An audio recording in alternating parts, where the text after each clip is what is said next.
வணக்கம் ஆடிட்டர் கிருஷ்ணன் பேசுகிறேன். ஐசிஐ வந்துட்டு ஜான்வரி 25 எக்ஸாமோட ரிசல்ட்ஸ் டேட் அனௌன்ஸ் பண்ணிட்டாங்க. 4th மார்ச் வந்து ரிசல்ட் டேட்டு.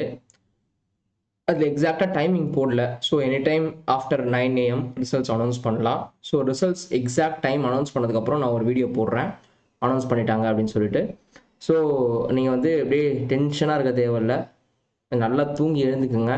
அதுக்கப்புறம் நம்ம ரிசல்ட்டு பார்த்துக்கலாம். ஸோ ரொம்ப நாளாக கேட்டுட்டு இருந்தீங்க, எப்போ ரிசல்ட்டு எப்போ ரிசல்ட்டு எப்போ ரிசல்ட்டுன்ட்டு. ஆக்சுவலி நான் வந்து February 28 வந்துடும் அப்படின்றதுல ரொம்ப ஸ்ட்ராங்காக இருந்தேன். சில பேர் மார்ச் ஃபர்ஸ்ட் வீக் அப்படின்னு சொன்னாங்க. ஸோ இப்போ வந்து மார்ச் 4th அப்படின்னு சொல்லிட்டு அனௌன்ஸ் பண்ணிட்டாங்க. ஸோ இன்னொரு 4 days தான், சட்டுன்னு போயிடும். அதை நினச்சி யாரும் கவலைப்பட தேவையில்ல. ஐயோ ரிசல்ட் வருதுன்னு இங்கேருந்து ஒரு 4 நாள் நீங்கள் அப்படியே அதையே நினச்சிட்டு இருக்க தேவையில்ல. நீங்கள் பாட்டு நேற்றுக்கு என்ன பண்ணியிருந்தீங்களோ இன்றைக்கி என்ன பண்ணுறீங்களோ அதே மாதிரியே கண்டினியூ பண்ணுங்கள். ரிசல்ட்டை பற்றி ஒரி பண்ணிக்காதீங்க தயவுசெய்து. ரிசல்ட் வர அன்றைக்கி அதை பார்த்துக்கலாம். நன்றி, வணக்கம்.